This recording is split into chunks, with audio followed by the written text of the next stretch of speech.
Army वाले जो army में है वो सैनिक वीर आए और हमने कहा कि आप सरहद साथ में जो सेवा क्यों छोड़ के आ गए, ड्यूटी क्यों छोड़ के आए? बोले गुरुजी हमने 15 दिन की छुट्टी ली है, देश की सेवा तो हम कर ही रहे हैं पर देश के अंदर भी एक सेवा जरूरी है। सनातन बचेगा तो हमारी वहाँ की लड़ाई थोड़ा कम हो जाएगी, वहाँ हमें थोड़ा सुकून मिलने लगेगा, इसलिए हम आपके साथ आए। तो तीसरा संकल्प है साधु संतों का कमंडल, बागेश्वर धाम का मंडल। हम सबको गांव-गांव में एक-एक मंडल गठन करना है और उस मंडल के द्वारा अरे धर्मांतरण, जिन शिवपुरी मंदिर और गांव भर में हर एक 2 महीने में एक यात्रा निकालनी है, गांव की सनातन हिंदू एकता पद यात्रा। चौथा संकल्प और आवश्यक है, वो ब्रज में भी जरूरी, देश के कोने-कोने में जरूरी, हर क्षेत्र में जरूरी है। चौथा संकल्प लेने के लिए कौन-कौन तैयार?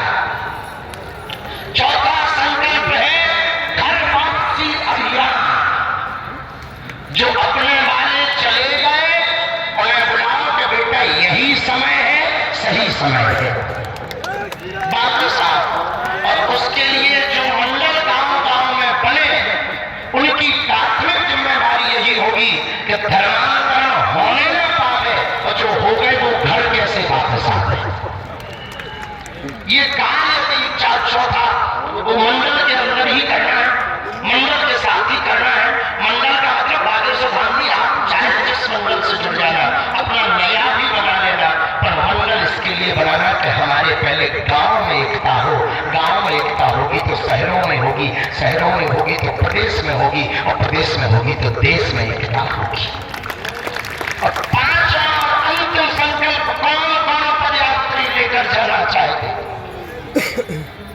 जय श्री राम जरा बोल के बताओ। श्री राम। जय श्री राम बोलो।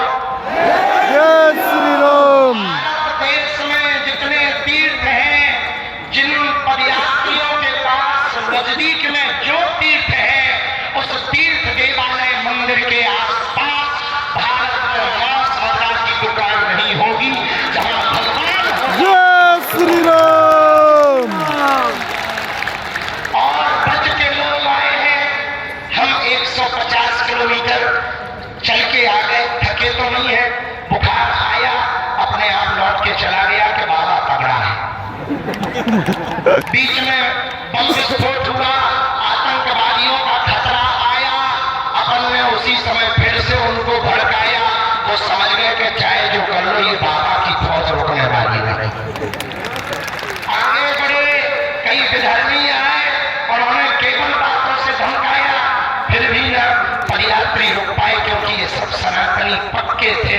और हमको लगता है भैया ऐसा हमने तो अपने जीवन में पहली बार देखा और उसमें बहुत कृपा की ब्रज में, दिल्ली में, हरियाणा में, सभी जगहों में, पर विशेषतया जो ब्रज ने कृपा की वो किसी ने कृपा नहीं की। लेकिन यहाँ ब्रजवासी कितने बैठे? अच्छा तुम ही तो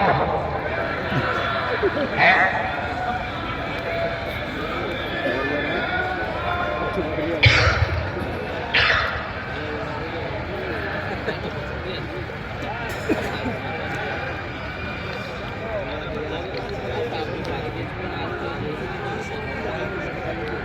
कितने ब्रजवासी हैं? जय भैया, पहले तो सभी ब्रजवासी जितने हैं हम लोग दंडवत प्रदान करते हैं।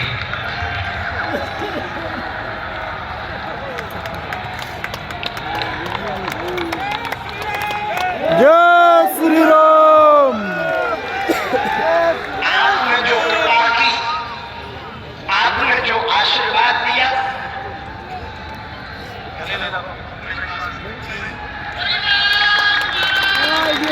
जय।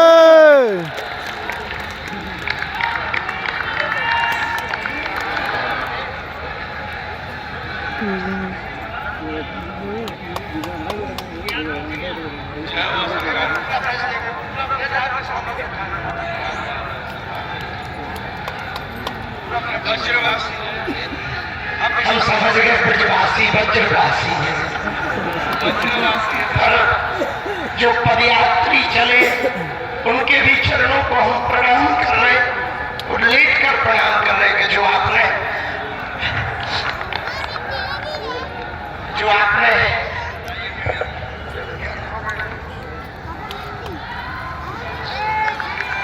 जय श्री राम, जय जय श्री राम। को हम चुका नहीं पाएंगे, पर भैया आप सबके लिए सज्जन चले। अब ब्रजवासी हमको एक आशीर्वाद और दे दे तो हमें लगेगा हमारी पदयात्रा सफल हो गई। नहीं तो हमको लगेगा कि आशीर्वाद तो मिला, थोड़ी हमारी ही चूक रह गई। अब वो हमको आशीर्वाद चाहिए कि भले ही आप कुछ भी करो, ब्रजवासी जो करने पर रुक जाए, आगे बढ़ जाए, वो कभी फेल नहीं होता है। जब ठाकुर जी को गोवर्धन पर्वत आप सबने उठवा दिया, बड़ी बड़ी लीला करवा दी, एक वचन दे दो जहां वृंदावन में अंदर जाते ही पूज्य बाबा प्रेमानंद जी परिक्रमा के लिए मुड़ते हैं, वहां भी एक मदिरा की दुकान है। छठी कला में प्रियाकांत जी के पूर्व में जहां मुड़ते हैं, उसके कुछ दूर पूर्व ही मदिरा की दुकान